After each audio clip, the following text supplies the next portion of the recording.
Shalom, selamat pagi, salam sejahtera bagi kita semua.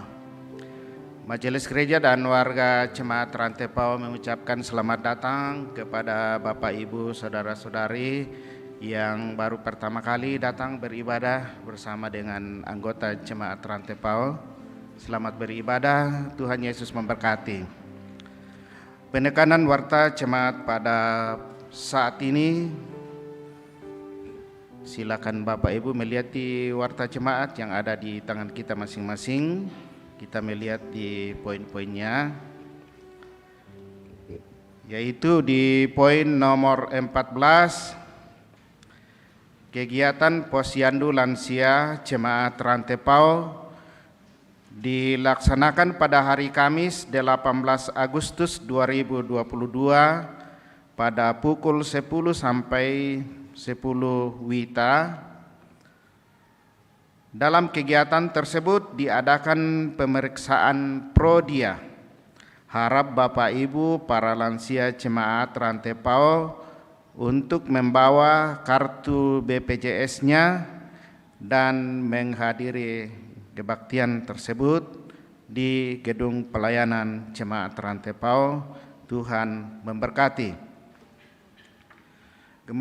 Kemudian poin nomor 17, Komisi 3 Pembinaan dan Pastoral akan melaksanakan pembinaan dengan tema menjadi pemimpin acara yang baik atau MC, dilaksanakan pada hari Rabu 17 Agustus 2022 pada pukul 9.30 sampai dengan 12 WITA di gedung pelayanan jemaat Rantepao. Karena pentingnya pembinaan ini diharapkan kepada Majelis Gereja dan OIG Jemaat Rantepao untuk menghadiri pembinaan tersebut. Kemudian poin yang ke-20, berita duka cita. Telah meninggal dunia Ibu Arianti Rantepasang atau istri dari Bapak Penatua Israel Sedan Lobo atau Mama Patra, anggota Jemaat Rantepao kelompok pelayanan 4, pada hari Selasa 9 Agustus 2022 di Rumah Sakit Umum Elim Rantepao. Ibadah penghiburan dalam rangka pemakaman jenazah almarhumah dilaksanakan pada hari Rabu 17 Agustus 2022 pada pukul 17 WITA, yaitu ibadah penghiburan dilayani oleh Majelis Jemaat Malango. Dan hari Kamis pukul 18 Agustus 2022 pukul 17, jenazah dipindahkan ke Kondongan. Sorenya ibadah penghiburan dilayani oleh Majelis Gereja Jemaat Rantepao. Dan hari Jumat 19 Agustus 2022 pukul 11 WITA, ibadah pemakaman dilayani oleh Majelis Jemaat Penanian. Segenap Majelis Gereja dan anggota Jemaat Rantepao menyatakan rasa duka yang dalam atas meninggalnya Ibu Arianti Rantepasang. Tuhan menghiburkan segenap keluarga yang ditinggalkan. Kemudian poin 21, kelas katekisasi dibuka kembali bagi warga jemaat yang rindu untuk mengikutinya. Diharapkan mendaftarkan diri pada tata usaha Jemaat Rantepao setiap jam kerja dengan membawa fotokopi surat baptis dan akte kelahiran. Atas perhatian warga jemaat dan anggota PPGT Jemaat Rantepao. Dan berita-berita selanjutnya di dalam warta jemaat, silakan Bapak Ibu melihatnya. Demikianlah penekanan warta jemaat pada saat ini. Selamat beribadah, Tuhan Yesus memberkati.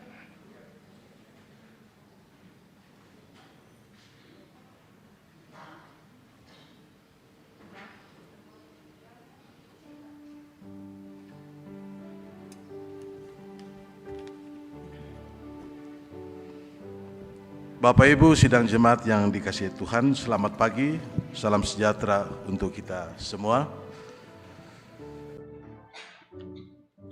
Pada hari Minggu tanggal 14 Agustus 2022. Dalam tata ibadah kita hari ini, tema yang akan kita gumuli bersama selama seminggu, yaitu firman-Ku seperti api dan palu, yaitu kadangku susi api, sola pepatong. Hari ini Tuhan berkenan memberikan waktu yang terbaik bagi kita untuk bersekutu, merayakan hari yang dikuduskannya. Setelah kita diberi kesempatan untuk berkarya bagi Allah dan berbagi dengan sesama sepanjang minggu yang lalu, kita juga telah dituntun menjalankan kehidupan kita dengan baik dalam hikmat Tuhan, hingga pada saat ini kita mensyukuri segala berkat Tuhan dalam kehidupan kita, dalam satu tema firman-Ku seperti api dan palu. Mari dengan penuh sukacita kita menyembah Tuhan dengan memuji dan memuliakan namanya. Hadirin saya jemput berdiri. Terpujilah Allah, hikmat-Nya besar.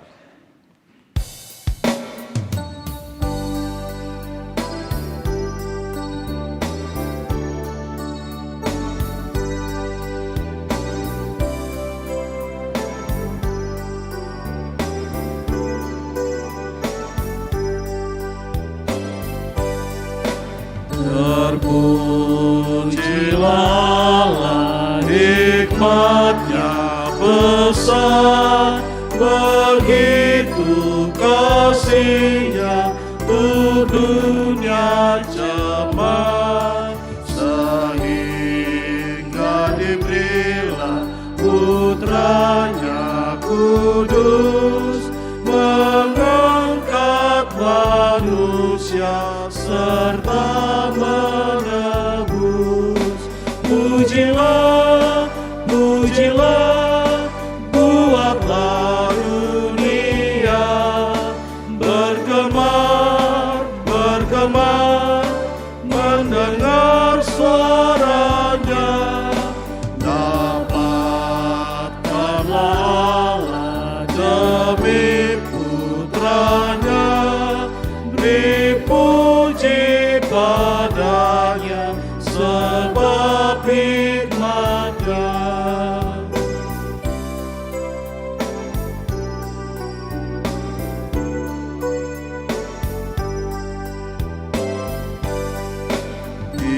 Tiada terukur besar hikmat-Nya, penuhlah hatiku sebab anaknya, dan amatlah hati kita senang melihat Sang Kristus di surga cerah. Pujilah, pujilah, buatlah dunia bergemar, bergemar, mendengar suaranya. Dapatkanlah Allah demi putranya, beri puji padanya sebab hikmat-Nya. Ibadah ini berlangsung dalam nama Bapa, Anak, dan Roh Kudus. Amin. Salam dari semua orang kudus kepada kamu, kasih karunia dan damai sejahtera dari Allah, Bapa, Anak, dan Roh Kudus menyertai kamu. Menyertaimu juga. Silakan duduk.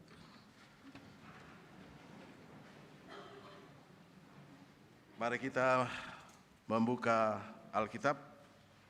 Kita akan membaca secara berbalasan dari Mazmur 82 ayat 1 sampai ayat yang ke-8. Mazmur pasal 82 ayat 1 sampai ayat yang ke-8.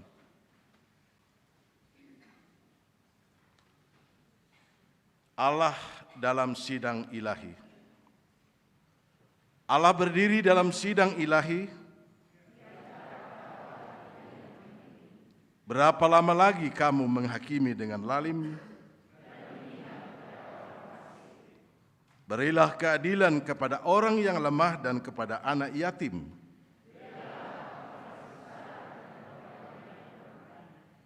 Luputkanlah orang yang lemah dan yang miskin. Mereka tidak tahu dan tidak mengerti apa-apa.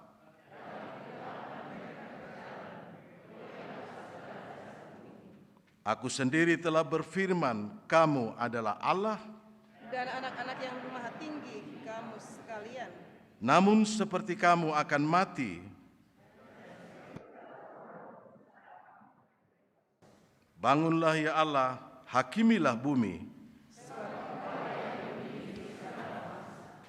Amin.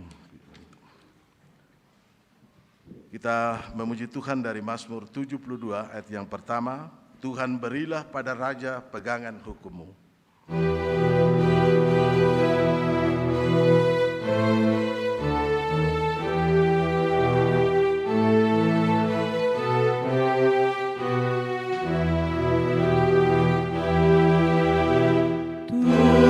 Tuhan berilah pada raja pegangan hukum-Mu, hingga dengan keadilannya terpimpin umat-Mu. Nanti di atas gunung-gunung terbit sejahtera, dan orang miskinmu tertolong, penindas pun rebah.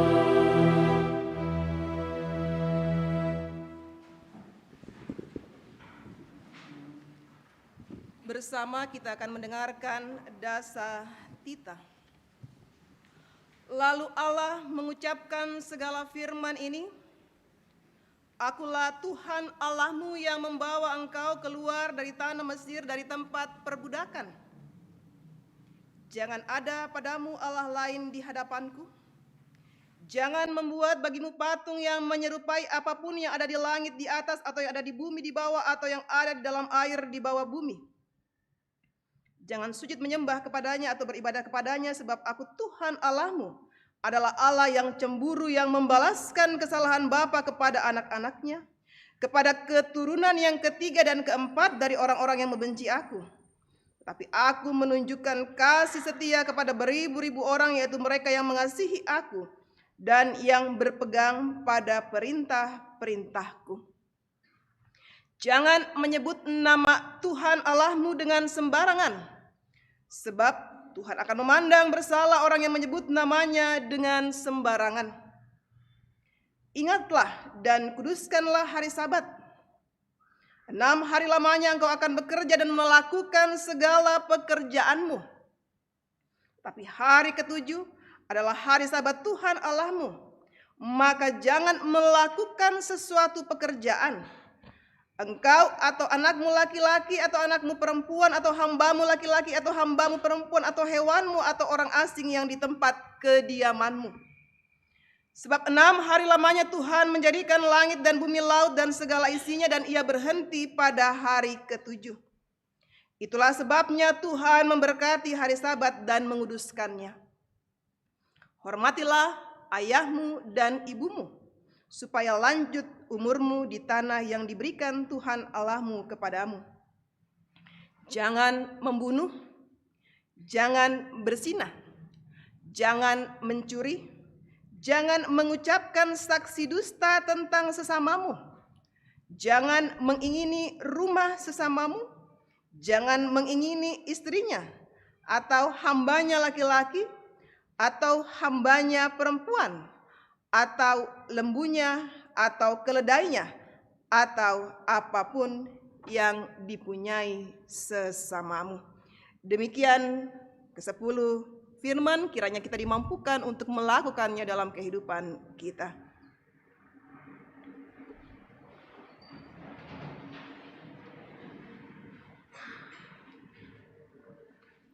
Kita telah mendengar dasatita,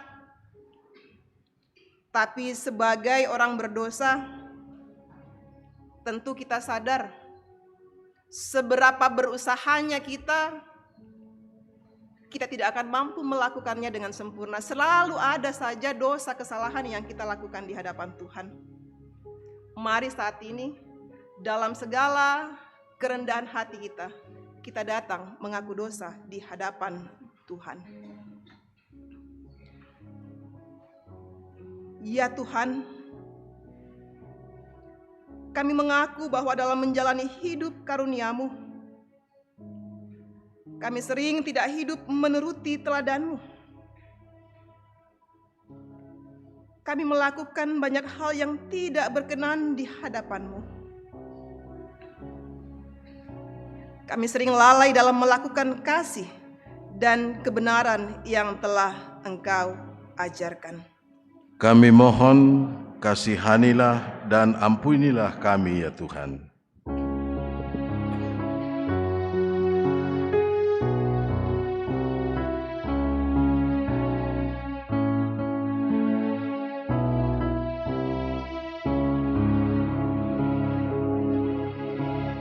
Ku datang kepadamu, Anak Domba Allah. Ku mohon pengasihan, Anak Domba Allah, atas dosa-dosaku dan pelanggaranku. Kuduskanlah diriku, Anak Domba Allah. Kepada kamu sekalian yang tunduk dalam penyesalan, berita anugerah dari Allah dinyatakan kembali. Akulah Dia yang menghapus dosa pemberontakanmu oleh karena Aku sendiri, dan Aku tidak mengingat-ingat dosamu. Demikian berita anugerah bagi kita semua. Tiba saatnya kita akan membawa ungkapan syukur kita sebagai tanda syukur untuk pelebaran firman Tuhan. Untuk itu kita selalu diingatkan lewat Amsal 11 ayat 24 sampai 25. Ada yang menyebar harta tetapi bertambah kaya. Ada yang menghemat secara luar biasa namun selalu berkekurangan. Siapa banyak memberi berkat, diberi kelimpahan. Siapa memberi minum, ia sendiri akan diberi minum. Sambil pun dijalankan, kita memuji Tuhan dari PKJ 265 ayat pertama dan ayat yang kedua. Bukan karena upahmu.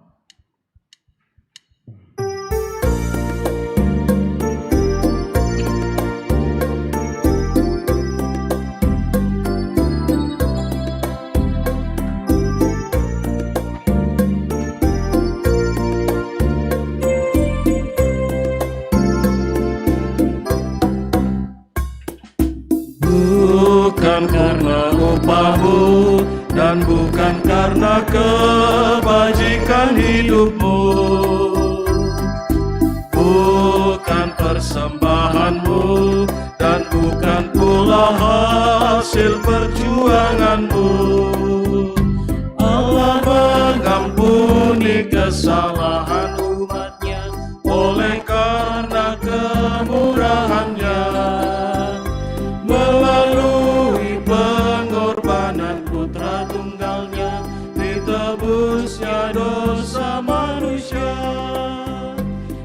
bersyukur, hai bersyukur, kemurahan-Nya pujilah.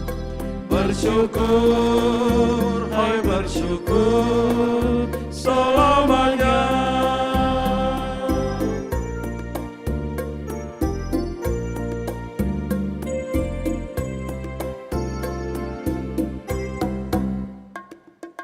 Janganlah kau bermegah dan jangan pula meninggikan dirimu. Baiklah selalu merendah dan hidup dalam kemurahan kasih-Nya.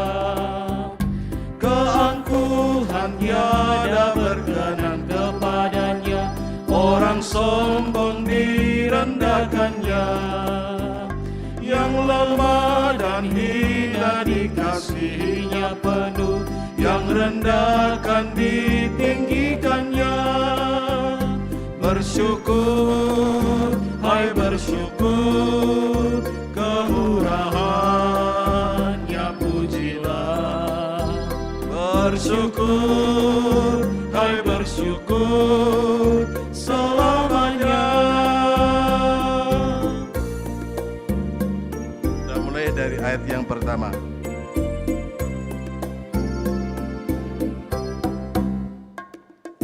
Bukan karena upahmu dan bukan karena kebajikan hidupmu,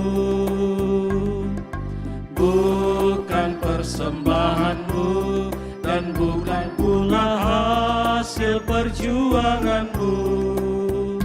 Allah mengampuni kesalahan umat-Nya karena kemurahan-Nya. Melalui pengorbanan putra tunggal-Nya ditebusnya dosa manusia. Bersyukur, hai bersyukur, kemurahan-Nya pujilah. Bersyukur, hai bersyukur, selamanya. Ada persembahan yang akan disampaikan.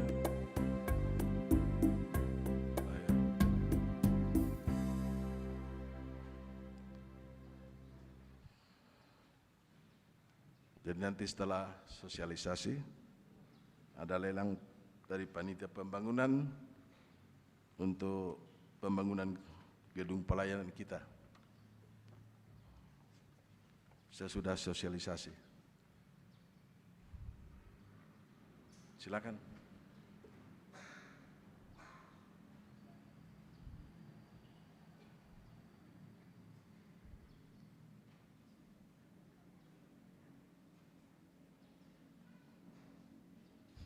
Ya, jadi lelang sesudah sosialisasi sebentar.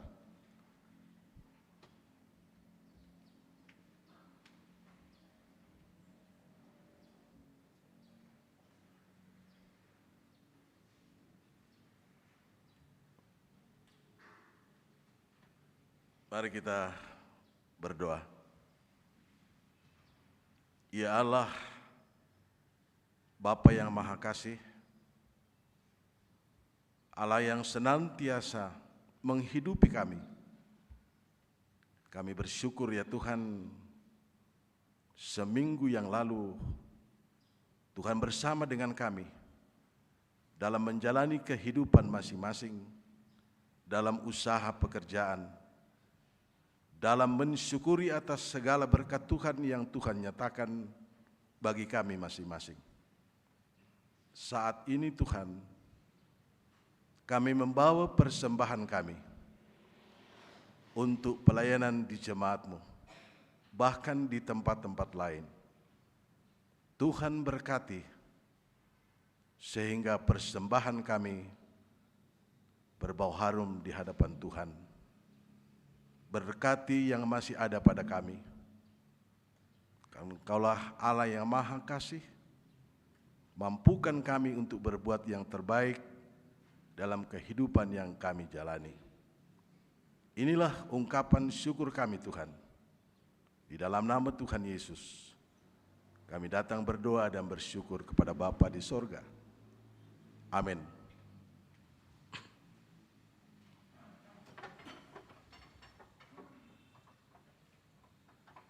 Mari Bapak Ibu kita sekali lagi mengangkat pujian dari NKB 199 ayat yang pertama, sudahkah yang terbaik kuberikan.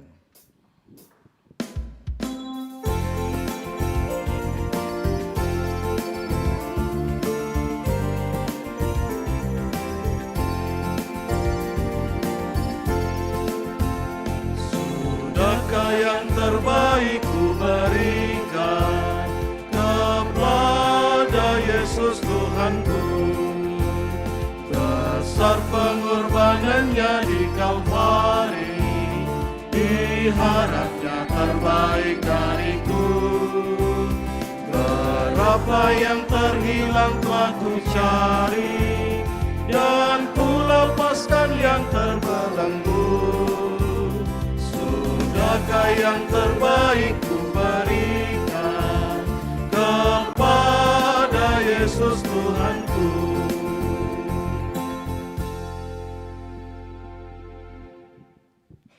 Kita persiapkan diri kita masuk dalam pelayanan firman. Sebelum kita berdoa, memohon tuntunan Roh Kudus, dipersilahkan yang akan mengambil bagian untuk menyiapkan diri.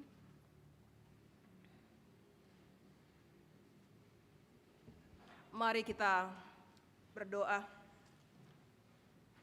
Allah sumber hidup kami, Allah sumber penyelamat kami, Allah sumber segala yang baik dan benar dalam hidup kami. Terima kasih Tuhan untuk hari ini, hari yang Tuhan izinkan untuk kami datang bersama bersekutu di tempat ini.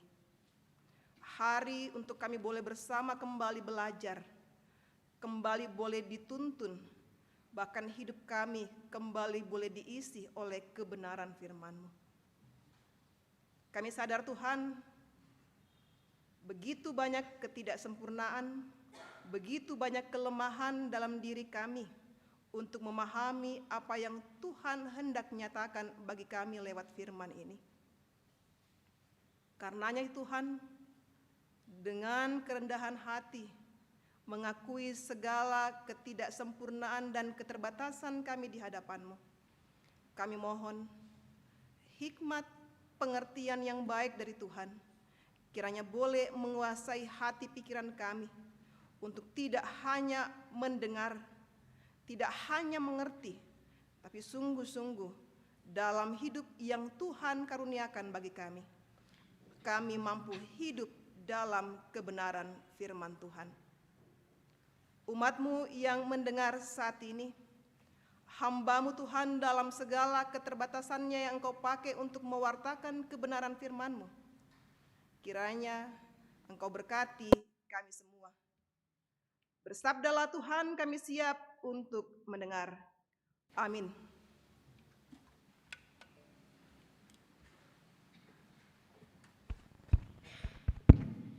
Pembacaan firman Tuhan yang pertama terambil dari Yeremia 23 ayat 21 sampai ayatnya yang ke-29.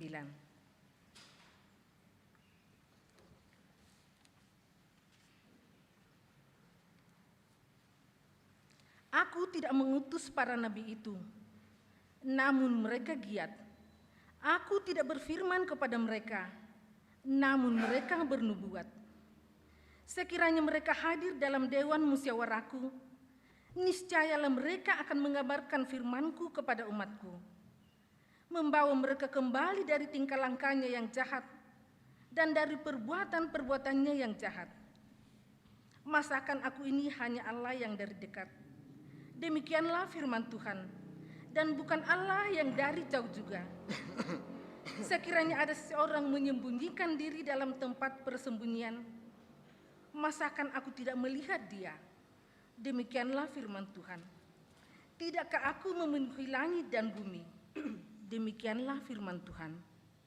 Aku telah mendengar apa yang dikatakan oleh para nabi yang bernubuat palsu demi namaku dengan mengatakan, aku telah bermimpi, Aku telah bermimpi. Sampai bila mana hal itu ada dalam hati para nabi yang bernubuat palsu dan yang menubuatkan tipu rekaan hatinya sendiri, yang merancang membuat umatku melupakan namaku dengan mimpi-mimpinya yang mereka ceritakan seorang kepada seorang, sama seperti nenek moyang mereka melupakan namaku oleh karena Baal. Nabi yang beroleh mimpi, biarlah menceritakan mimpinya itu kepada dan nabi yang beroleh firmanku, biarlah menceritakan firmanku itu dengan benar. Apakah sangkut paut jerami dengan gandum? Demikianlah firman Tuhan. Bukankah firmanku seperti api? Demikianlah firman Tuhan. Dan seperti palu yang menghancurkan bukit batu. Amin. Pembacaan yang kedua dari Ibrani pasal 11 ayat 29 sampai dengan ayatnya yang ke-40. Ibrani pasal 11 ayat 29 sampai dengan ayat yang ke-40. Firman Tuhan. Karena iman maka mereka telah melintasi laut merah sama seperti melintasi tanah kering. Sedangkan orang-orang Mesir tenggelam ketika mereka mencobanya juga. Karena iman maka runtuhlah tembok-tembok Yeriko setelah kota itu dikelilingi 7 hari lamanya. Karena iman maka Rehab perempuan sundal itu tidak turut binasa bersama-sama dengan orang-orang durhaka, karena ia telah menyambut pengintai-pengintai itu dengan baik. Dan apakah lagi yang harus aku sebut?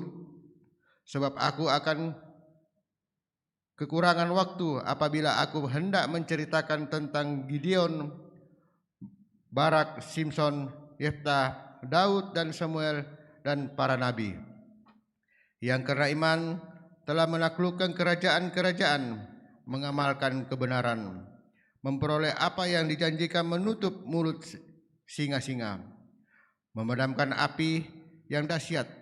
Mereka telah luput dari mata pedang, telah beroleh kekuatan dalam kelemahan, telah menjadi kuat dalam peperangan, dan telah memukul mundur pasukan-pasukan tentara asing.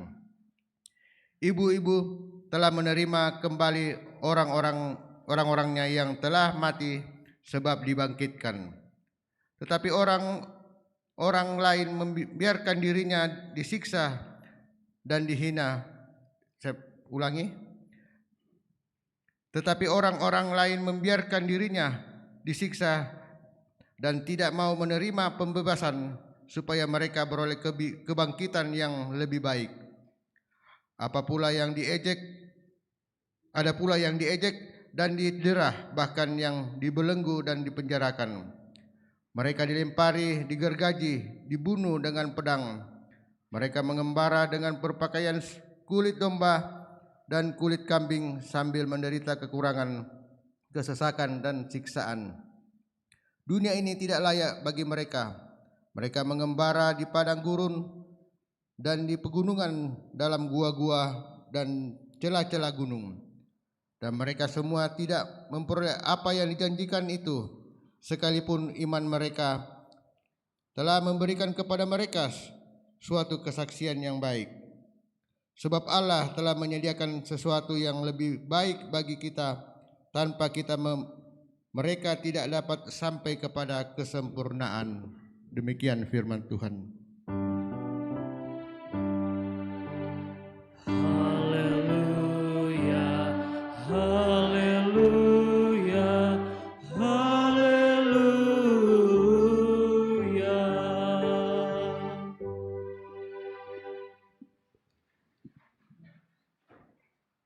Pembacaan Injil menurut Lukas pasal 12 ayat 49 sampai 53.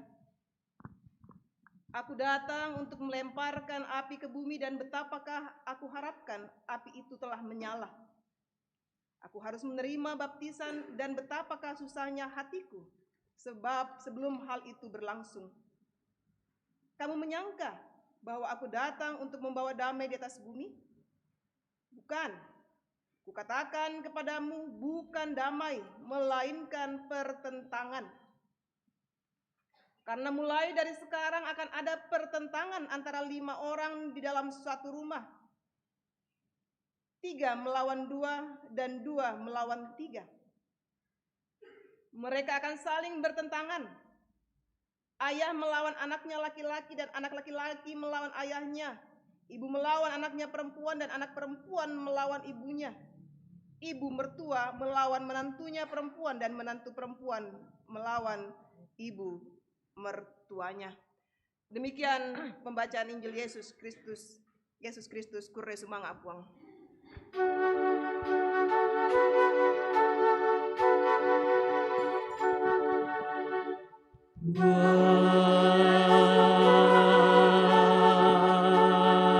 Tukadami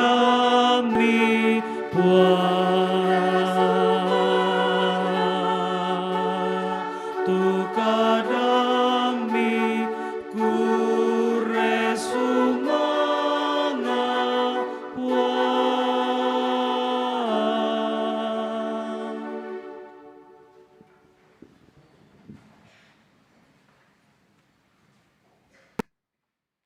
Selamat pagi Bapak Ibu, saudara-saudara yang dikasihi Tuhan.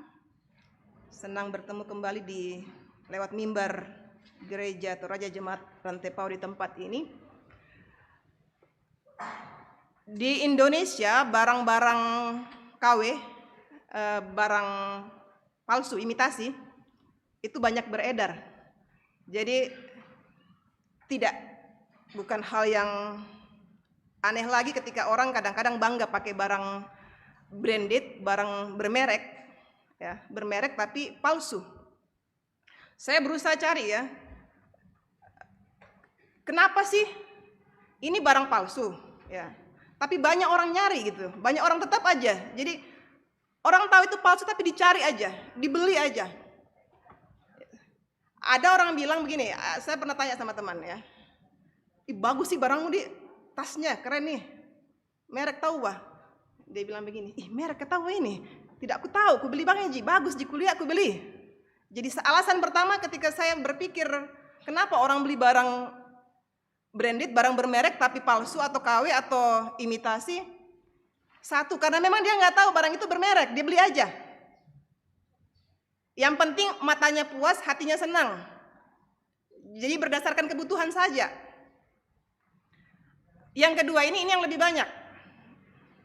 Orang beli barang branded, orang beli barang palsu, ya branded tapi palsu itu karena keinginan.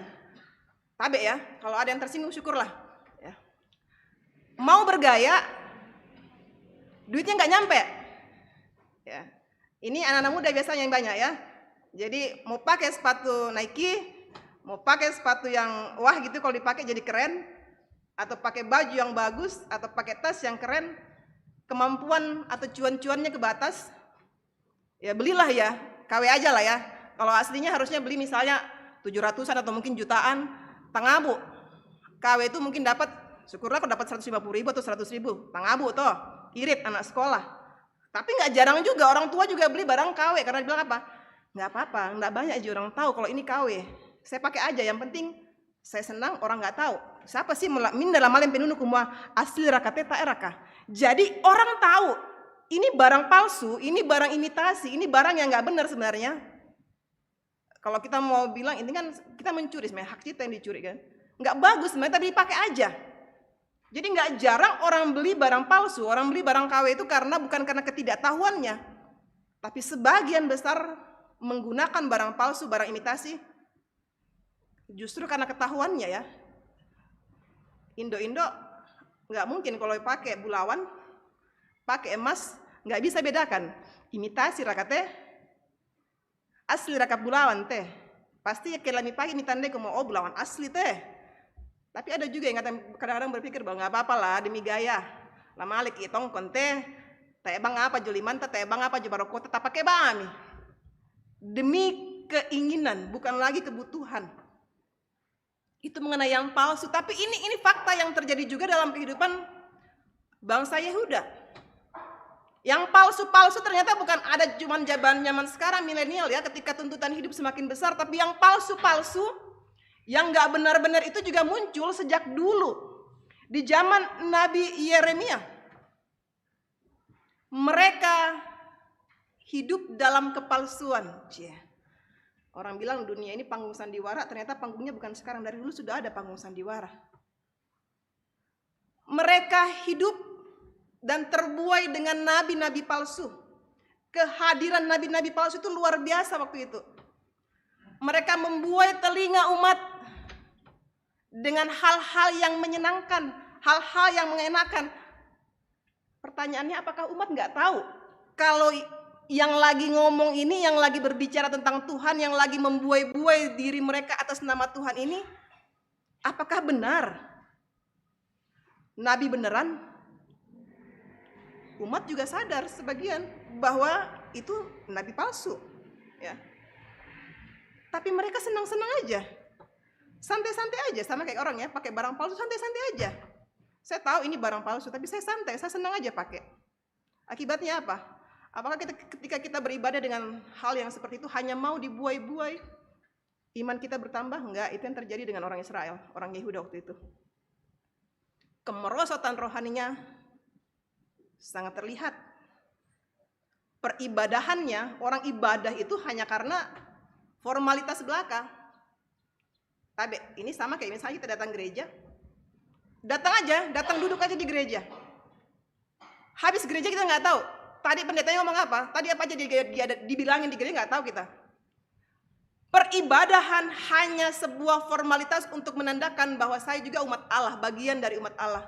Peribadahan kita saat ini hanya jadi satu bagian untuk menunjukkan bahwa saya orang yang beriman kepada Tuhan.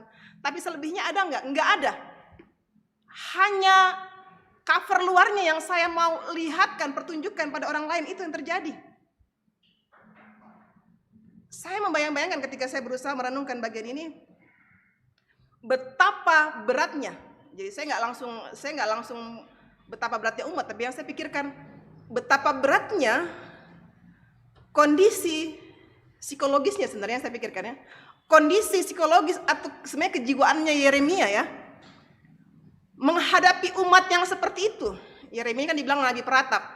Dia dibilang nabi peratap karena dia harus menghadapi umat yang sebenarnya tuli ya, seolah-olah tuli. Enggak tuli tapi seolah-olah tuli, ini yang bahaya ya. Seolah-olah. Enggak ganteng tapi seolah-olah ganteng gitu ya. Merasa diri ganteng. Dia tidak tuli tapi seolah-olah membuat dirinya tuli, menutup telinga untuk mendengarkan segala yang baik dari Tuhan. Sehingga Yeremia meratap, mengadu terus ke Tuhan dia. Kenapa bangsa ini ya? Ada apa dengan bangsa ini gitu ya? Dia meratap. Tapi apakah Yeremia kemudian menyerah dengan kondisi itu? Ini yang membuat saya luar biasa ya dari diri Yeremia. Bangsa yang dia hadapi begitu keras kepalanya. Tapi Yeremia bertahan dalam kondisi itu. Ini berbicara tentang diri seorang pemimpin. Hari ini di atas itu di balkon tuh ada sebagian calon proponen ya. Ada sebagian calon proponen di atas, di kanan di kiri saya itu ada Bapak Ibu majelis, mungkin di depan ada juga pendeta. Pemimpin macam apa kita? Apakah kita seperti Yeremia yang kuat terhadap tekanan? Ini calon proponen baru akan turun jemaat. Waktu ditanya sebagian wawancara, kenapa mau jadi proponen? Dia bilang, karena saya merasa terpanggil. Siapa yang panggil? Saya merasa terpanggil. Ya. Tapi tidak jarang ketika kemudian diperhadapkan, baru diterima, kemudian SK, siapkah ditempatkan dimanapun? Siap. SK keluar itu manggil, oh Tuhan di mana ini? Ya. Kayaknya asing buat saya. Kayaknya Tuhan salah menempatkan saya. Seandainya Yeremia mau mengeluh, bisa jadi Yeremia bilang, kenapa harus bangsa ini? Sepertinya Tuhan salah ditempatkan saya di tengah-tengah bangsa ini. Atau kita majelis gereja, Bapak Ibu penatua, diaken. Saya kurang tahu seperti apa karakter jemaat Rantepao. Seperti apakah respon kita ketika harus diperhadapkan dalam tekanan-tekanan? Reaktifkah kita atau kita betul-betul berserah kepada Tuhan? Di beberapa tempat ketika penatua diaken atau ya kami pendeta mendapat tekanan, responnya macam-macam. Ada yang respon, oke, santai aja, cuek aja, gitu ya. Badai pasti berlalu. Ya. Ada tidak jarang juga ada yang bilang begini, magasa ti apa? Tabe puang mundur bang mo, mbetan nia inang kundete. Tapi saya percaya kalau ada oma opa di sini, itu bukan setahun 2 tahun mereka melayani Tuhan ya. Semoga sudah teruji, tahan banting, ya. Melalui badai kehidupan di tengah-tengah jemaat di tempat ini. Atau juga kita sebagai pemimpin, nabi di tengah-tengah keluarga kita. Jangan bilang, oh Tuhan kayaknya Tuhan salah mempertemukan saya dengan suami saya. Dulu waktu saya masih pacaran dengan dia, perasaan dia baik-baik saja. Kok sekarang jadi kor-koruan ya? Atau istri saya itu dulu kayaknya cantik sekali, kenapa dia sekarang jadi jelek sekali? Sepertinya Tuhan salah ya. Ini yang terjadi yang pertama, kondisi. Bagaimana respon Yeremia bertahan dalam kondisi yang tidak mudah. Luar biasa buat saya bagaimana Yeremia bertahan dalam kondisi itu dan tidak berhenti di situ. Tantangan selanjutnya adalah sudah keras kepala orang-orang ini, yang terjadi selanjutnya adalah apa? Mereka terbuai dengan kehadiran nabi-nabi palsu. Yeremia ini seorang nabi yang dipilih oleh Tuhan, tapi dia nggak masuk dalam struktur. Yang terjadi adalah apa? Tantangan terbesar juga Yeremia salah satunya adalah kehadiran nabi-nabi palsu. Nabi-nabi ini siapa? Sebenarnya nabi-nabi ini dipilih oleh pemerintah. Jadi mereka sebenarnya dipilih resmi. Karena kita dikua pandita duka bangsia, diurapi. Tapi yang ternyata terjadi adalah nabi-nabi palsu ini berbicara, berusaha menyenangkan telinga umat. Mereka datang atas nama Tuhan bahwa kami ini utusan Tuhan, tapi yang disampaikan bukan apa yang Tuhan mau, apa yang Tuhan kehendaki. Tapi mereka tahu apa, mereka mau cari tahu apa dulu ini kepentingannya umat. Saya mau ngomong itu, disenang-senangin lah. Kondisi tertekan mereka bilang nggak apa-apa tertekan, ya. Dikasih senang-senang terus telinganya, dikasih senang-senang terus hatinya. Namanya nabi palsu, jelas aja ya, pengharapan palsu, PHP. Pemberi harapan palsu. Jadi bukan cuma laki-laki ya yang suka jadi ya PHP ya. Pemberi harapan palsu, jangan suka PHP ya.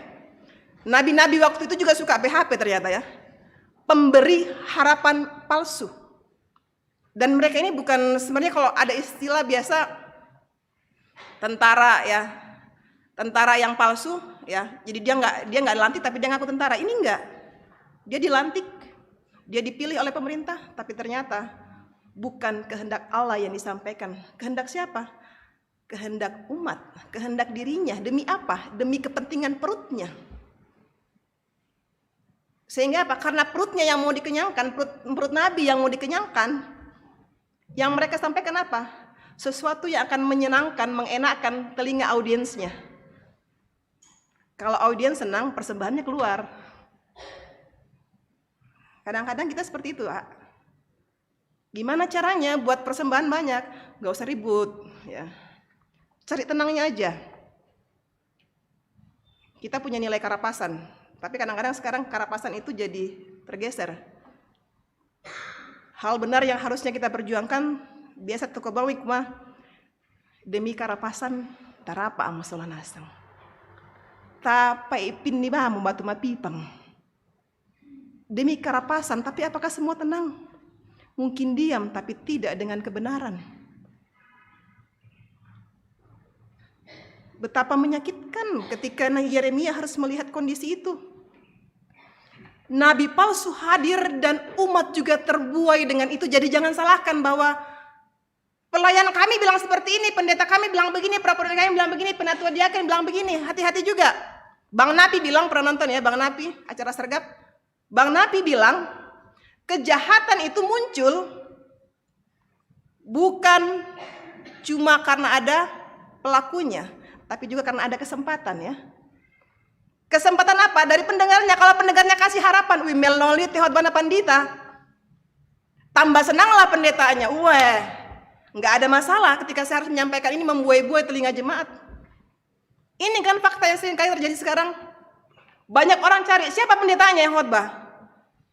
Ketika saya di Salatiga, hari Minggu itu biasa teman-teman saling chat. Di GKI hari ini siapa yang khotbah? Di GPB siapa yang khotbah? GKJ siapa yang khotbah? Dekat toh. Siapa yang khotbah di situ? Oh, berita ya? Nanggi mo. Tinggal udah ki.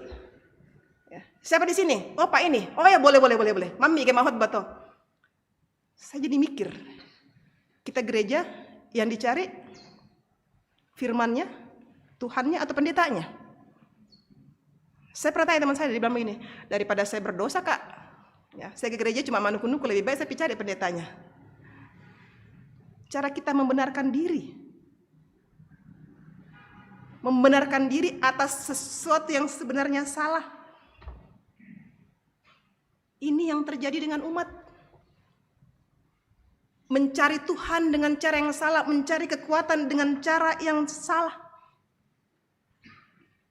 Apakah Tuhan kemudian tinggal diam dengan kondisi itu? Yeremia katakan tidak. Tuhan katakan melalui Yeremia, Tuhan lihat. Apakah Tuhan menutup mata? Tidak. Itu kayak lagu sekolah minggu. Hati-hati gunakan tanganmu, hati-hati gunakan tanganmu. Allah Bapa di surga melihat ke bawah. Suara saya jelek nanti bikin orang berdosa ya. Jadi Tuhan tidak tutup mata, Tuhan lihat. Sehingga lewat Nabi Yeremia dikatakan mereka membuai orang dengan mimpi-mimpinya. Tuhan katakan ada waktu saya menghukum itu. Kalau kita baca selanjutnya, betapa marahnya Tuhan atas kehadiran nabi-nabi palsu itu. Betapa marahnya Tuhan melihat kondisi kehidupan bangsa Yehuda pada waktu itu. Tapi itulah, mereka susah untuk keluar dari zona nyamannya. Setiap orang punya zona nyaman, comfort zone. Orang Pak Abuaran bilang, ya. Pas susi bami te kupure bangasia susi te anna mereka bar itu pendeta demi mimbar. Diri saya, duit saya, hati saya mau apa ya terserah saya. Pertanyaan selanjutnya, untuk apa kita beriman ketika beriman seperti itu? Hanya tetap dalam kondisi nyaman kita, posisi nyaman kita. Firman Tuhan hari ini menegur kita. Seharusnya firman Tuhan itu bukan membuai-buai kita. Bukan memberikan kita pengharapan palsu bahwa orang yang diberkati adalah orang yang hidupnya sejahtera. Orang yang diberkati adalah orang yang sehat, orang yang diberkati bla bla bla bla. Enggak. Tuhan justru mengatakan sebaliknya. Ketika kita hidup sebagai orang beriman, dia harus pahami bahwa firman Tuhan itu sering kali hadir seperti api dan palu. Saya waktu baru baca temanya dihubungi Pak Agus beberapa waktu yang lalu. Karena saya di institut biasa kayak sambil duduk, saya ya sambil persiapan, sambil lalu dulu begitu, sambil baca-baca dulu. Saya baru baca temanya sudah tiramban lah ya. Api dan palu, apa yang mau dikatakan lihat api dan palu? Kadang kita berpikir bahwa firman Tuhan itu pengajaran, ya peneguran, tapi seperti apa? Api dan palu, api itu ternyata bukan cuma membakar ya. Tapi hal positif satu, api itu menerangi.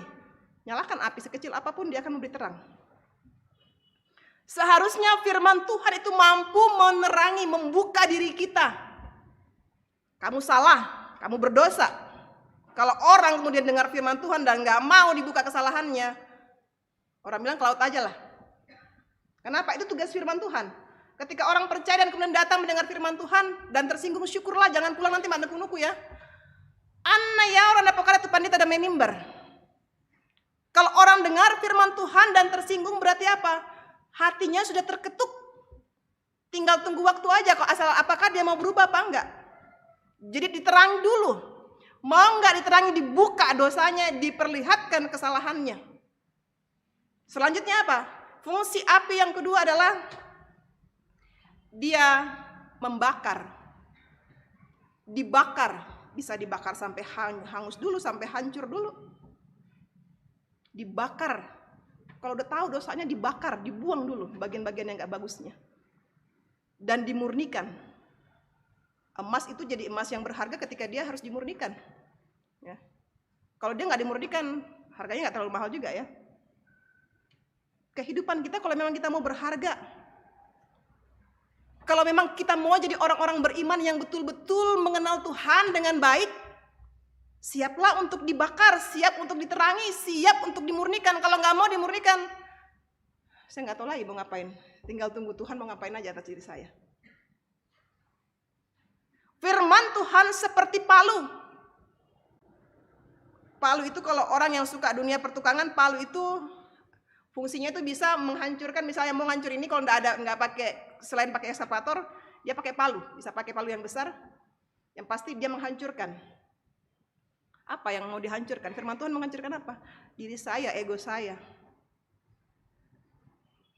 Apakah ketika Bapak Ibu dengar firman kemudian menegur Bapak Ibu, egonya mau dihancurkan enggak? Misalnya kita ditegur, Bapak Ibu majelis belajarlah untuk rendah hati gitu ya. Walaupun Bapak Ibu berpengalaman, misalnya ini misal ya, saya nggak tahu ini contoh nih, contoh banget itu ya. Tepan aku tahu mam itu contoh ya. Belajarlah untuk rendah hati, juga menghargai yang muda, bla bla bla bla bla. Tako bang lampiran tak, menerang bang te pandita indek kita. Mau rambam pokok pandita indah, aku 40 tahun mau jadi majelis. Apa gunanya kalau kita tidak mau dihancurkan ego dalam diri kita? Itu tugas firman. Apa gunanya kita datang gereja kemudian suami istri tidak mau menghancurkan egonya untuk saling menghargai satu dengan yang lain? Apa gunanya ke gereja untuk anak muda? Tidak mau menghancurkan egonya untuk hidup dalam kebenaran. Berapa banyak sekarang anak muda yang hidup dalam pergaulan bebas karena tidak mau menghancurkan egonya. Saya bilang sama proponen di dalam, biasa saya bilang, kalian pikir yang hidup dalam pergaulan bebas itu hanya anak-anak yang sekolah-sekolahnya jurusan sekuler? Enggak, saya bilang. Berapa banyak sih anak-anak yang jurusan teologi justru tahu tentang kebenaran, melawan, hidup dalam dosa. Berapa banyak sih pendeta, berapa banyak sih majelis gereja yang justru hidup dalam masalah. Kenapa? Satu, tidak mau menghancurkan ego dalam dirinya. Apa gunanya saya dengar firman kalau seperti itu? Apa gunanya saya menghabiskan waktu duduk di sini 1, 2 jam, 3 jam? Kemudian tidak ada hal yang berubah dalam diri saya.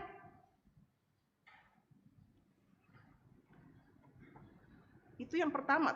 Fungsi yang kedua dari palu adalah meluruskan yang bengkok. Besi yang bengkok itu kalau cuma pakai tenaga tukang nggak bisa. Dia harus palu, biasanya dipalu sehingga lurus. Meluruskan yang bengkok, meluruskan yang tidak benar dalam kehidupan kita. Itu fungsi firman. Jadi jangan biarkan ketika kita mendengar firman, kemudian firman itu sambil lalu dalam kehidupan kita. Hidup ini perjalanan, kita nggak tahu di mana ujung perjalanan kehidupan kita. Ya. Kita nggak tahu di mana endingnya jalan kehidupan kita. Angge daerah kah, talung lipu, napoelo siap uang matu kuma taruh rekke.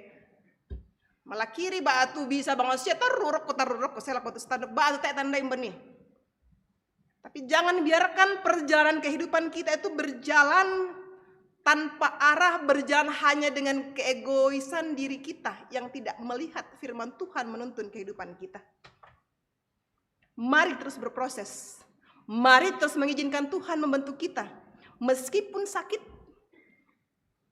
Firman Tuhan tuh gak bilang bahwa prosesmu itu gampang, prosesmu itu enak. Meskipun sakit, meskipun pedih, meskipun harus panas seperti api, meskipun engkau harus hancur, tapi yakinlah, ketika engkau mengizinkan dirimu berproses dan diproses bersama dengan Tuhan, akan kau nikmati kesejukan itu. Akan kau nikmati dari apa yang hancur engkau jadi sebuah kekuatan bagi yang lain. Dan di sana Tuhan dimuliakan. Amin.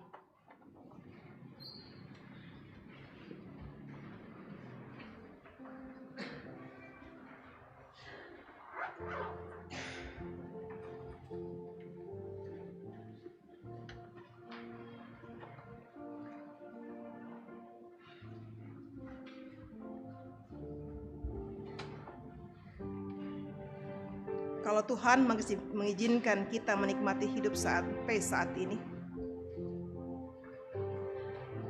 itu bukan tanpa alasan. Tuhan tentu ingin kita diproses dan berproses bersama Tuhan. Meskipun proses yang harus kita lalui mungkin tidak sesuai dengan kehendak kita, teruslah mohon kekuatan, sehingga apa yang Tuhan kehendaki kita hidup dalam Dia boleh kita lakukan. Mari bersama kita masuk dalam doa syafaat. Kita berdoa. Kami bersyukur ya Tuhan untuk hari ini. Kami bersyukur ya Tuhan untuk kebenaran firman-Mu yang boleh mengingatkan kami, mengajar kami bagaimana kami memperlakukan firman-Mu, bagaimana kami yang mengaku sebagai umat-Mu harus hidup sungguh dalam kehendak dan tuntunan Tuhan. Bukan hanya hidup atas nama Tuhan, tapi kami sungguh hidup di dalam Tuhan. Kami sungguh sadar Tuhan dalam segala kelemahan kami sebagai manusia. Karenanya Tuhan, kami terus mohon, kiranya tuntunan Roh Allah yang kuduslah yang memampukan kami hidup dalam terang kasih dan kehendak Tuhan. Kami berdoa hari ini Tuhan, membawa dalam syafaat kami para pemimpin-pemimpin bangsa kami. Berkati pemimpin bangsa kami Tuhan, dari tingkat pusat, pemimpin yang ada di tingkat provinsi, daerah, tingkat kabupaten, kecamatan, bahkan di tingkat-tingkat rendah. Hikmat, kebijaksanaan bagi pemerintah bangsa kami, kiranya Tuhan berikan, sehingga sungguh-sungguh boleh bekerja, melayani warga masyarakat bangsa ini dengan baik. Kami pun sebagai warga masyarakat kiranya terus disadarkan apa yang menjadi bagian kami, tanggung jawab kami sebagai bagian dari bangsa dan negara ini. Kami berdoa ya Tuhan untuk kehidupan persekutuan kami di Gereja Toraja. Kami berdoa untuk setiap pemimpin-pemimpin gereja yang Tuhan pilih dan pakai. Tuhan mampukan mereka. Hikmat bijaksana Tuhan kiranya terus menaungi mereka dalam melakukan yang terbaik, terus menyebarkan Injil kebenaran Tuhan dimanapun mereka hadir. Kami berdoa untuk jemaat di tempat ini Tuhan. Berkati Bapak Ibu Pendeta, Penatua Diaken, berkati setiap pengurus-pengurus OIG, pengasuh-pengasuh sekolah minggu, panitia-panitia yang ada, demikian juga koster Tuhan. Biarlah dengan tuntunan kasih Tuhan, mereka senantiasa diberikan kesatuan hati, kerendahan hati, ketulusan, bahkan segala yang baik dari Tuhan untuk melakukan tugas pelayanan yang mulia ini. Semua hanya untuk hormat bagi nama Tuhan. Program-program jemaat yang sementara berlangsung dan yang akan dilakukan ke depan, kami mohon ya Tuhan, Engkau berkati semua itu, sehingga sungguh-sungguh boleh berjalan hanya oleh karena kehendak Tuhan, dan biarlah Tuhan di sana juga Tuhan yang dimuliakan. Secara khusus ya Tuhan, kami berdoa untuk anggota jemaat yang dalam kelemahan tubuh. Dalam warta jemaat Tuhan ada sekitar 20 orang mereka yang dalam kelemahan tubuh. Secara khusus Tuhan kami sebut Bapak Musa Kondorura di Rumah Sakit Elim saat ini. Ibu Lena Baka di ICU Rumah Sakit Elim. Ibu Marta Lobo yang menjalani perawatan di Jakarta. Ya Bapa yang Maha Kasih, mereka yang kami sebut namanya maupun yang tercantum di warta jemaat, bahkan yang tidak dapat kami sebut satu persatu saat ini dimanapun berada, dalam kelemahan tubuhnya kami serahkan dalam tangan pengasihan Tuhan. Engkau Allah yang Maha Kasih, sumber kekuatan dan kesembuhan, bahkan pengharapan di tengah-tengah kelemahan tubuh. kiranya Engkau karuniakan bagi mereka yang dalam kelemahan tubuh. Kami berdoa ya Tuhan, untuk yang menikmati kasih karunia Tuhan lewat pertambahan usia di sepanjang minggu ke depan. Allah Bapa yang Maha Kasih, Engkau yang memberkati, Engkau yang menyempurnakan sukacita saudara-saudara kekasih kami ini Tuhan.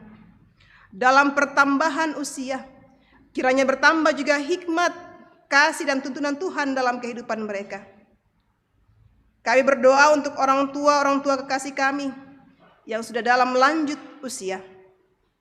Berkati orang tua kekasih kami dalam masa lanjut usianya, dalam segala keterbatasan fisiknya ya Tuhan.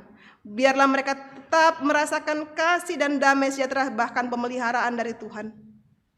Kami berdoa ya Tuhan untuk pelayanan sepanjang minggu ke depan. Tuhan memberkati apa yang akan dikerjakan oleh jemaat di tempat ini. Kami berdoa untuk mereka yang dalam duka cita. Secara khusus Tuhan kami berdoa untuk keluarga Penatua Israel Sedan Lobo atas meninggalnya istri kekasih Ibu Arianti Rantepasang.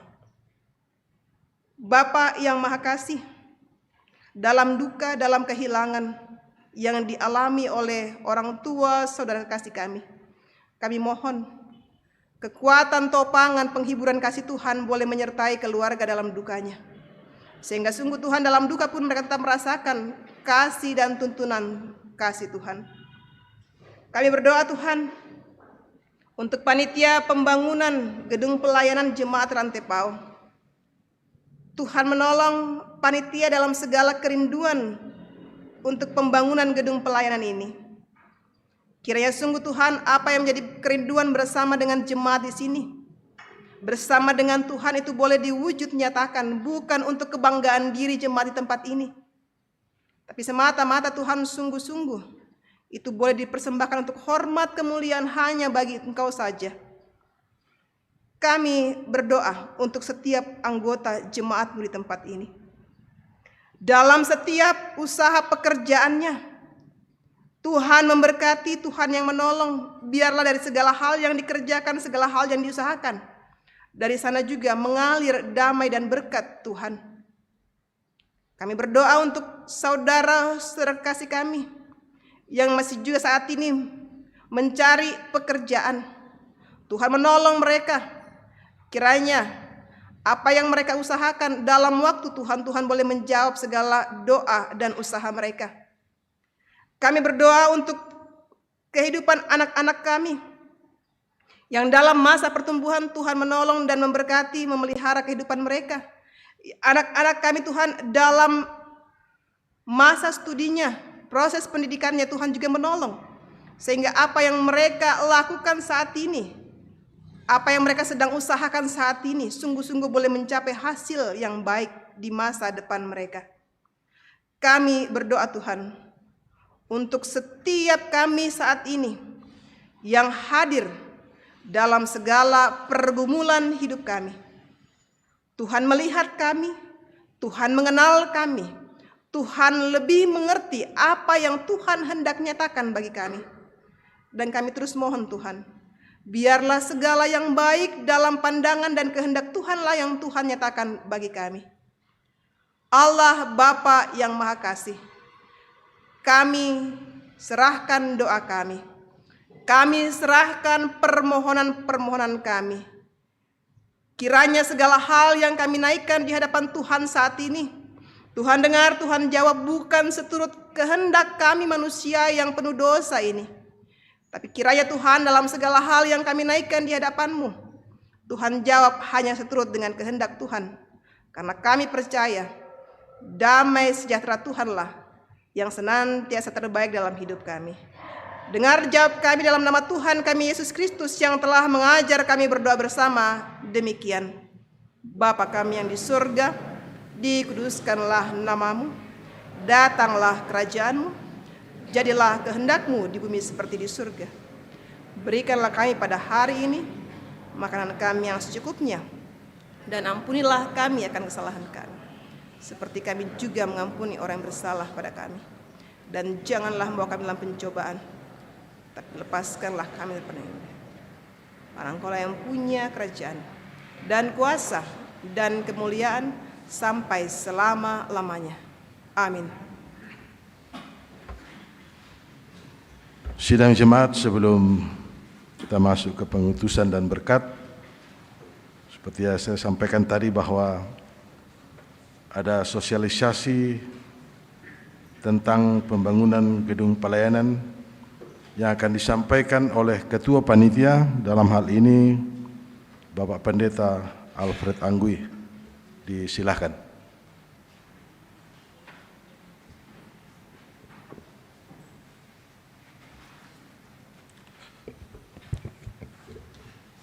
Bapak Ibu yang kekasih dalam Tuhan, selamat siang, selamat hari Minggu.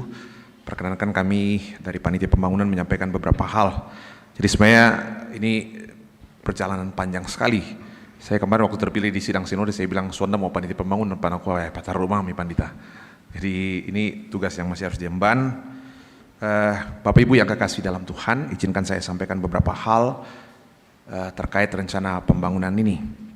Ini mungkin pembangunan gedung gereja atau gedung pelayanan yang paling banyak jadi di percakapan, diskusi dimanapun. Tapi saya pikir wajar karena Jemaat Rantai Pau memang menghuni satu lokasi yang memang sangat historis, punya makna yang betul-betul luar biasa. Jadi seperti kita ketahui selama ini, kebutuhan ruang yang lebih luas, yang tamu ibadah hari Minggu, jam 9 selalu banyak dibawa atau ibadah-ibadah lain, sore kadang indete, kojoboko dan segala macam, memang butuh ruangan yang lebih representatif. Pada saat yang sama, kita juga tahu gedung ini sangat bersejarah. Jadi memang itu yang selalu menjadi dinamika percakapan satu dengan yang lain. Dan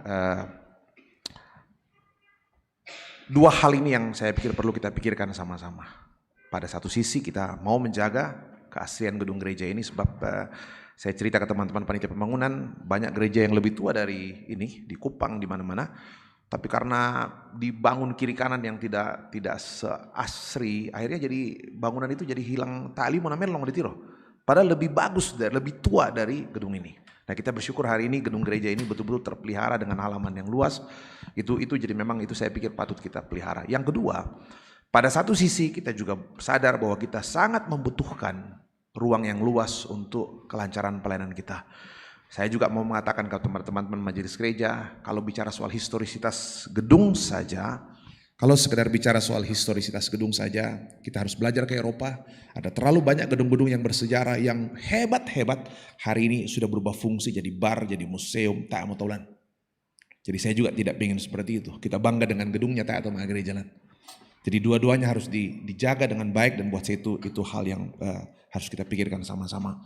Nah, sedikit mengulang perjalanan ke belakang, Bapak Ibu Saudara-saudara, 2019 waktu itu sudah diadakan kombongan di Tongkonan Sangulele di Badan Pekerja Sinode Gereja Toraja. Jadi satu-satunya gedung gereja yang dibawa di kombongan itu, melibatkan Badan Pekerja Sinode.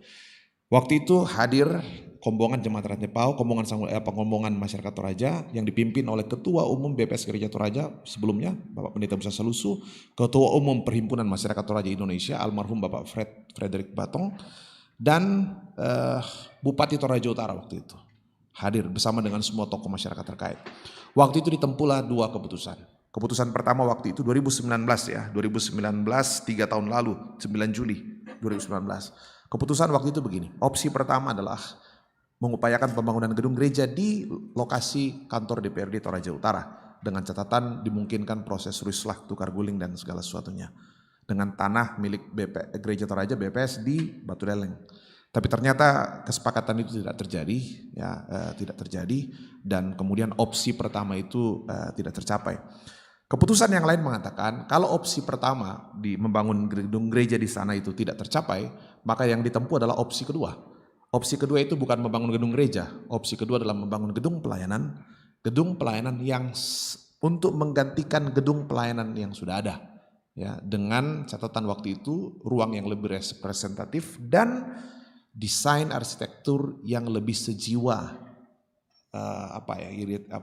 dengan gedung gereja yang lama. Jadi bukan membangun gedung gereja, membangun gedung pelayanan menggantikan gedung pelayanan yang sudah ada sebelumnya. Saya pikir itu supaya tidak jadi selalu jadi simpang siur. Jadi gedung gereja ini akan tetap utuh seperti semula, halaman yang luas juga akan tetap seperti semula. Jadi ruangannya diperluas, desainnya lebih disesuaikan dengan bangunan gedung gereja ini. Nah, karena itu teman-teman sekalian, setelah kami mencari tim desain yang cukup ya kita bilang ahli di bidangnya. Mereka ada dari Jogja, sejumlah profesor, jadi saya tidak meragukan keilmuannya. Mereka profesor, beberapa orang diantaranya Prof. Setio itu bahkan diberikan mandat oleh Bapak Presiden Jokowi untuk mengelola beberapa bangunan cagar budaya. Kebetulan Tosarani, dan dia bilang ini mau bayar profesional atau semi profesional. Saya bilang Pak Prof, kita semi profesional. Artinya kita bayar semampu kita, sebab tidak mungkin membayar mereka dengan segala skill yang mereka miliki.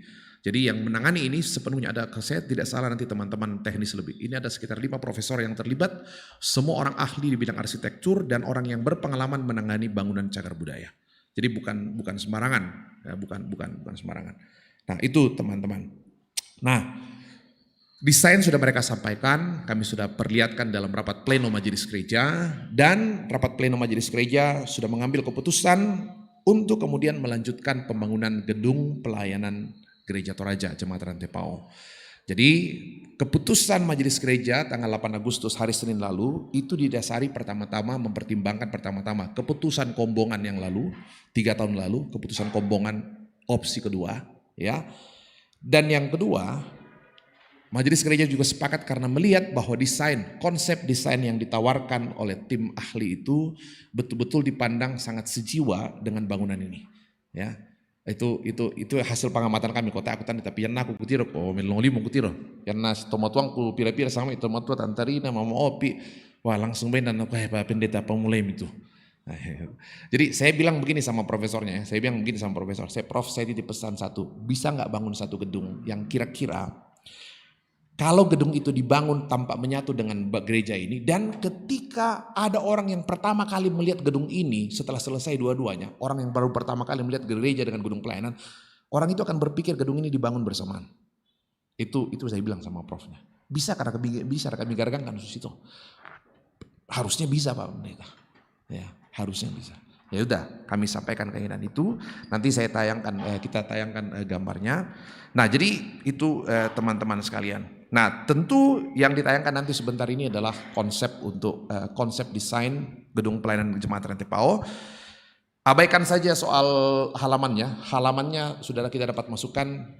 Jadi fokus saja ke bangunannya. Halamannya kita harapkan tetap akan seperti ini, tidak merubah ruang terbuka hijau sama. Tiro bang misalnya itu 2 ngalom teh mintu toma acara drum band dina santai kemarin pun bagus, cuma banyak sampah kapang lek. Nah, saya lihat setengah mati orang bersihkan sampai malam. Ruang terbuka hijau. Kota ini tidak punya banyak lagi ruang terbuka yang cukup. Jadi halaman itu akan sangat dipertahankan. Jadi teman-teman, gedung pelayanan ini sekali lagi dibangun untuk menggantikan gedung pelayanan sebelumnya yang memang sudah ada. Ya. Nah terkait dengan itu kita berharap gedung ini mulai teman-teman berencana peletakan batu pertama itu akan dimulai 18 September. 18 September dipilih karena ternyata nantinya mitas sudah kesediaan bahas itu prasasti di tujuh samping. Ternyata 18 September itu juga persis dengan dimulainya pembangunan gedung gereja ini. 18 September itu jatuh hari Minggu dan rencana jemaat akan melaksanakan ibadah pengucapan syukur. Jadi Kota Ampang Tanram Pomoto. Nah, jadi itu teman-teman yang kekasih, estimasi biaya pembangunan ini.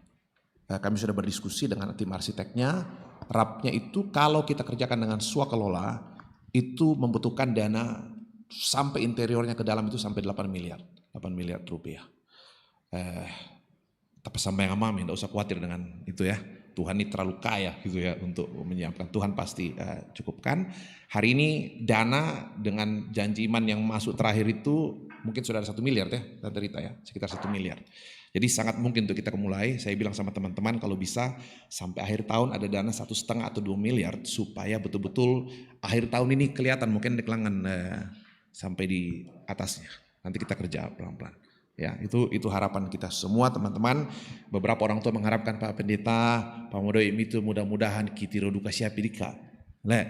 Nah, Kitiro Duka Syapi Dika. Jadi teman-teman, nah nanti konsep desain yang ditawarkan Bapak Ibu teman-teman sekalian, itu konsep yang sangat terbuka untuk diberi masukan. Jadi teman-teman silakan beri masukan lewat tim pembangunan, nanti akan ditampung semua dan kemudian dipertimbangkan oleh tim ahli.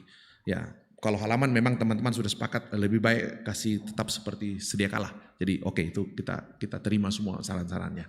Nah, mungkin itu saja yang saya mau sampaikan. Nah, bangunan ini sebelum nanti ditayangkan teman-teman, jadi di depannya itu satu lantai. Gedung pelayanan itu tidak punya menara. Karena apa? Kita tahu gereja hanya ada di sini. Itu bukan, kita sebut itu gedung pelayanan. Jadi gedung itu tidak punya menara supaya apa? Dia tidak terlalu tinggi dan memang kelihatan bahwa yang jadi pusat itu tetap di gereja ini, bukan di sebelah. Ya, tapi gedung itu bisa dipergunakan untuk beribadah. Interiornya mengikuti semua nih model-model kayu yang ada di atas. Jadi betul-betul bangunan model Belanda. Jadi lebih serupa dengan itu. Kemudian jadi itu satu lantai di depan, di belakangnya itu nanti dua lantai di belakang tapi sejajar ke depan tingginya. Di belakangnya dua lantai untuk ruang kantor dan PAUD sekolah minggu gitu ya. Ya, supaya kita pastikan 100 tahun ke depan gereja Terantepao ini masih penuh orang toh. Nah itu. Oke, nah silakan teman-teman boleh tayangkan kayaknya di slide sebelah sini. Ini juga tayang di TS Channel, di Solideo Channel.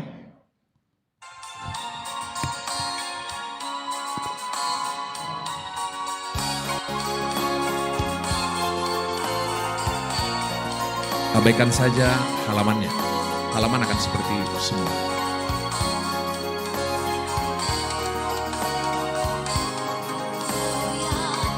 Ini denah lantai satu.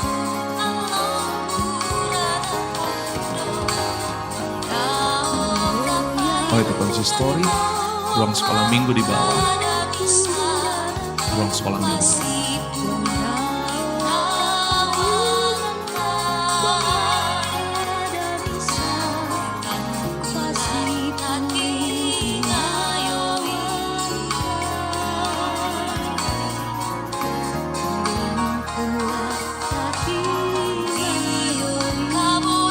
Denah lantai 2, ada balkon,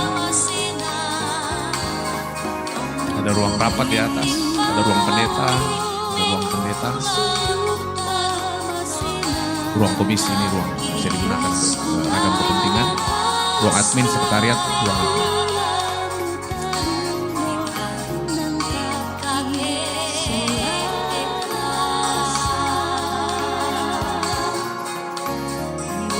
Itu mukanya betul-betul gereja Terantepao.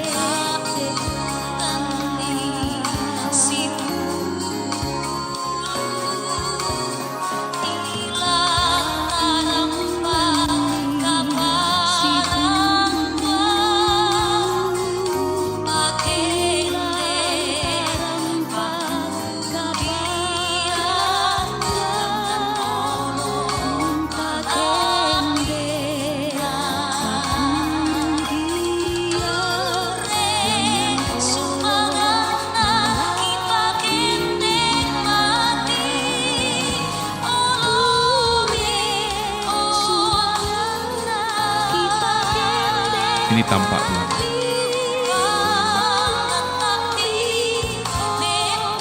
Model atap seluruhnya model gereja besar, model bangunan di Eropa.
Ini model batunya yang tingginya juga sama semua. dipindahkan ke gedung sini. Model jendela juga dipindahkan ke sini.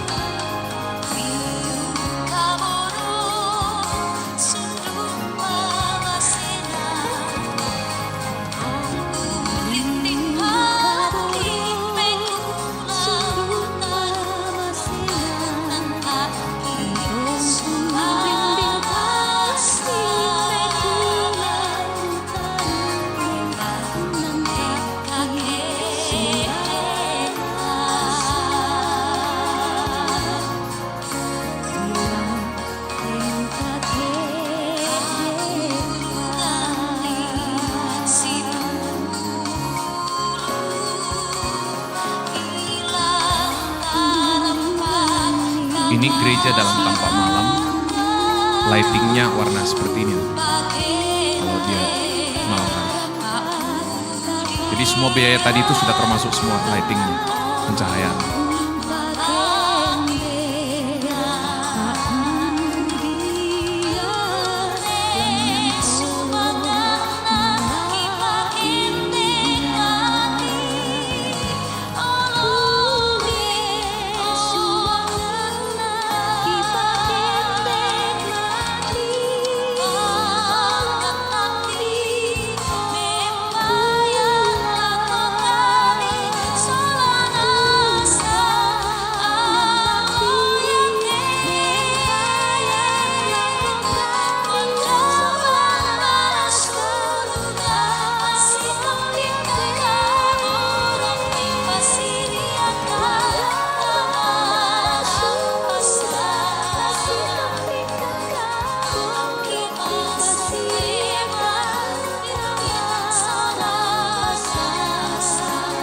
Ini desain lampu kalau pagi warnanya seperti ini. Jadi yang miram koma gereja jam 6 itu sudah pakai.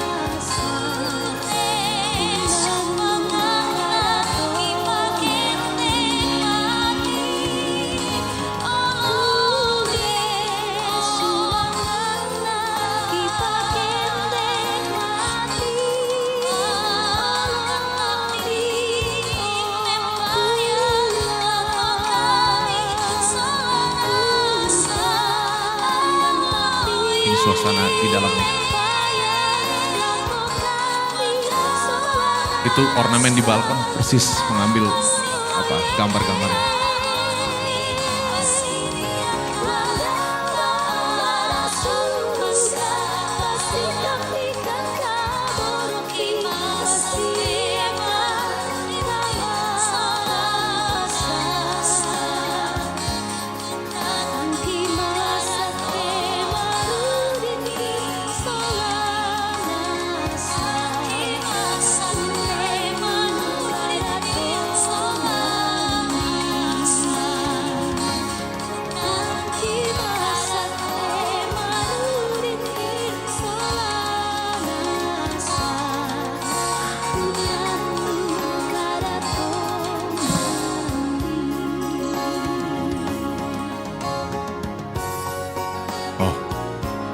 Melo melek.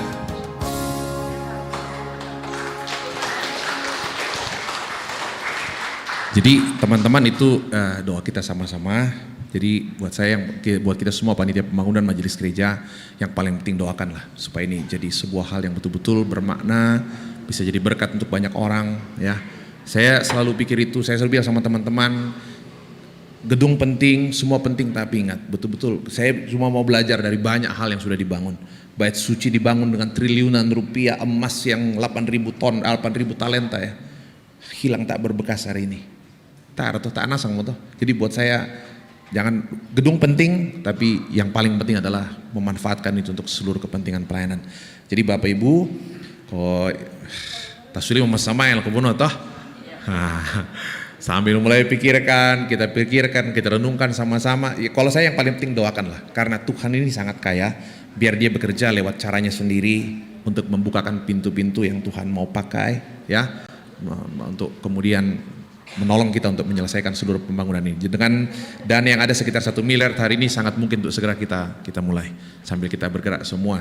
Nah, dari kesempatan ini kebetulan live di Solideo, live di TS Channel, saya mau bilang begini, semua yang pernah dibaptis di sini, menikah di sini, di sini, mungkin ketemu jodohnya di sini. Nah, itu kayak saya ini, saya dibaptis di sini dulu, pergi lahir di Makassar tapi dibaptis di sini, SD di sana tapi balik SMP SMA di sini. Wah, nggak nyangka balik lagi di sini. Nah, itu. Jadi betul-betul tempat ini, saya yakin banyak sekali orang yang punya sejarah dengan tempat ini. Jadi teman-teman, kita doakan Tuhan memberkati pada waktunya gedung ini boleh terwujud dengan baik hanya untuk kemuliaan bagi nama Tuhan. Kure semangat, Tuhan memberkati.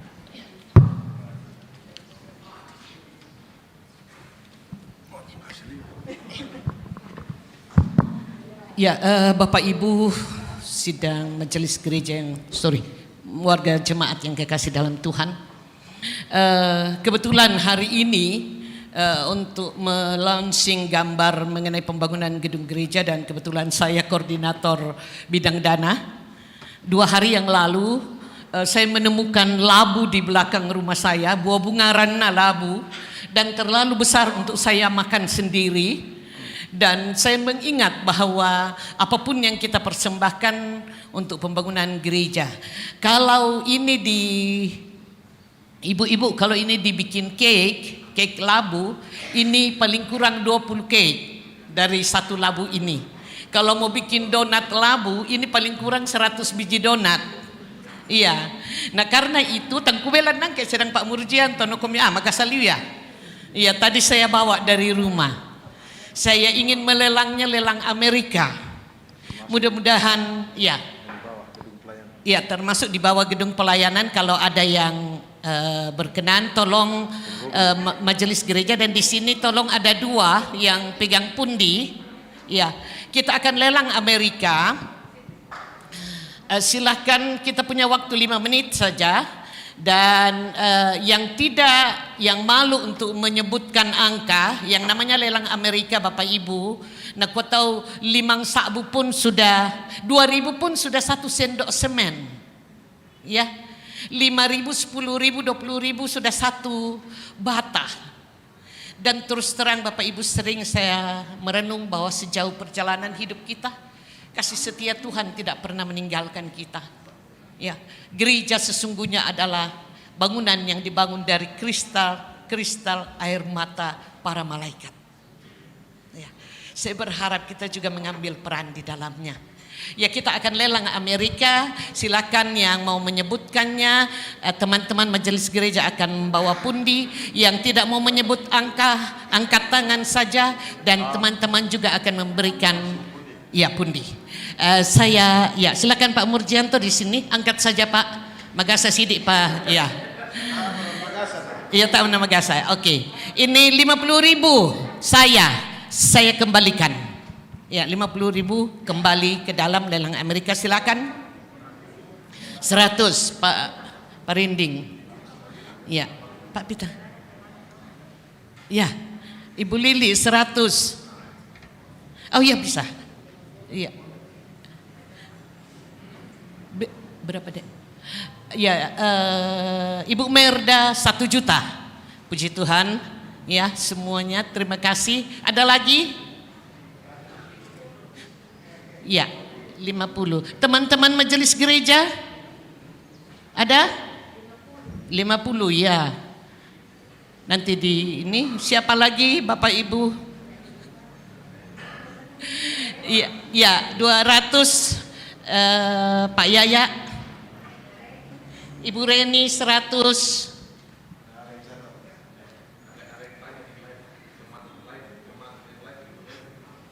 Ya, kirim lewat transfer Bapak Ibu kalau ada yang berkenan, yang ikut live streaming boleh ditransfer. Terima kasih banyak. Silakan. Ada lagi? Ya, ada barcode, ada apa sih itu, ya.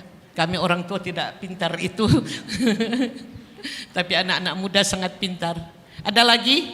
Ya, kakak di sana, Ibu Tandek.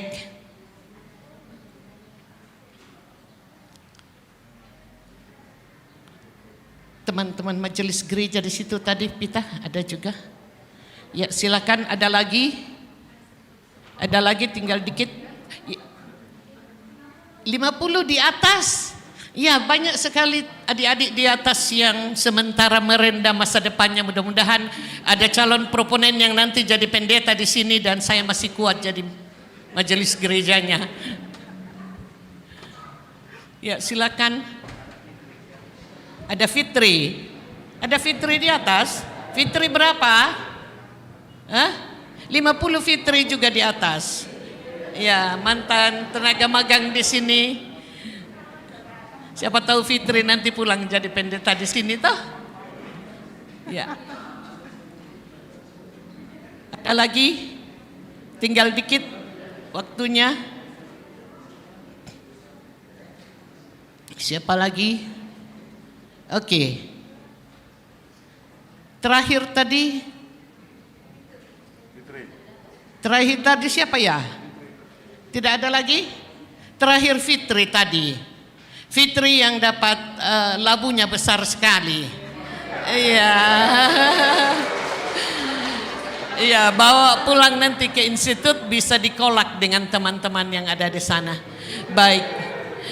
Terima kasih Bapak Ibu sekalian dan anak-anakku di atas balkon atas persembahan hari ini. Tuhan terus memberkati kita dalam seluruh perjalanan hidup kita. Kurang semangat.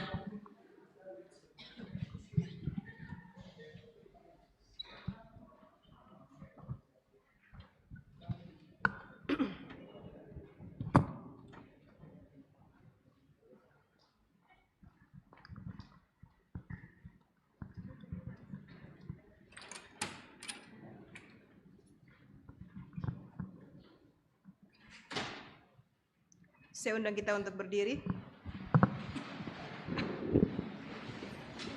Dengarkanlah petunjuk hidup baru. Bukankah firmanku seperti api, demikianlah firman Tuhan, dan seperti palu yang menghancurkan bukit batu. Sebab itu sesungguhnya aku akan menjadi lawan para nabi, demikianlah firman Tuhan yang mencuri firmanku masing-masing dari temannya.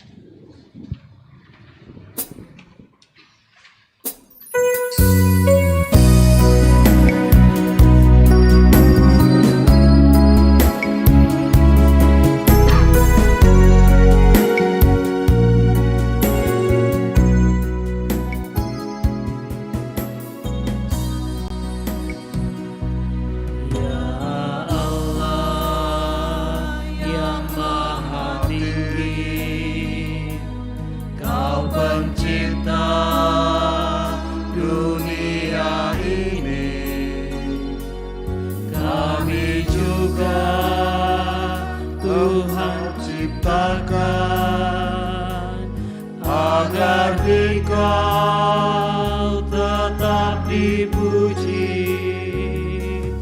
Engkau Bapa yang memberkati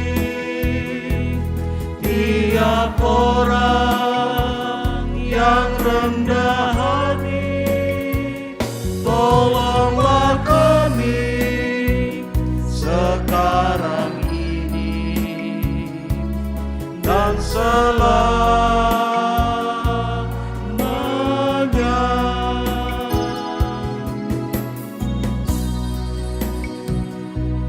Ya Allah yang Maha Suci, Engkau turun ke dunia ini.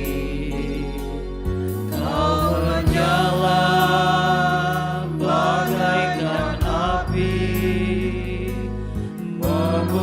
memurnikan nurani kami, mengorbankan semangat kami, agar kami menjadi berani.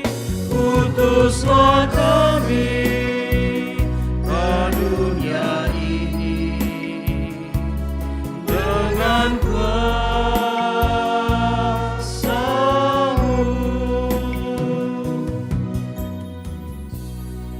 Pergilah, jalanilah kehidupanmu dengan tetap berpegang pada firman Tuhan. Hiduplah dalam ketaatan kepada firman Tuhan sebagai sumber kekuatan dalam berbagai situasi yang kita alami. Arahkan hati pikiranmu kepada Tuhan, terimalah berkat-Nya. Tuhan memberkati engkau dan melindungi engkau. Tuhan menyinari engkau dengan wajah-Nya dan memberi engkau kasih karunia. Tuhan menghadapkan wajah-Nya kepadamu dan memberi engkau damai sejahtera. Amin. Mari kita naikkan nyanyian syukur. Firman-Mu pelita bagi kakiku, kita nyanyikan 2 kali.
Kembalilah dalam kehidupan yang Tuhan memberkati kita semua.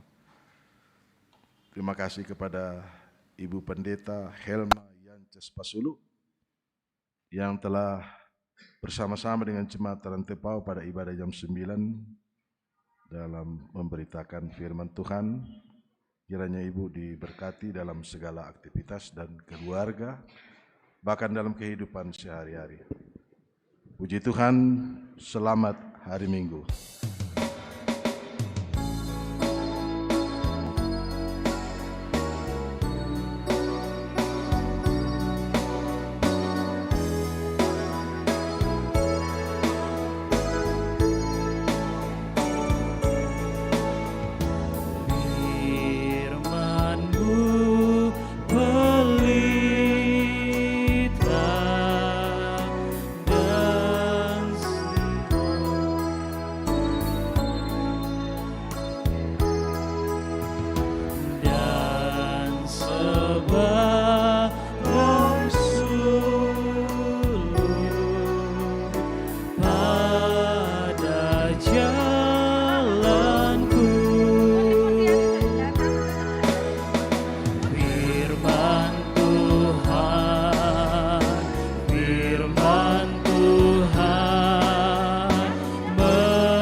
Fitri, ada labunya di sini.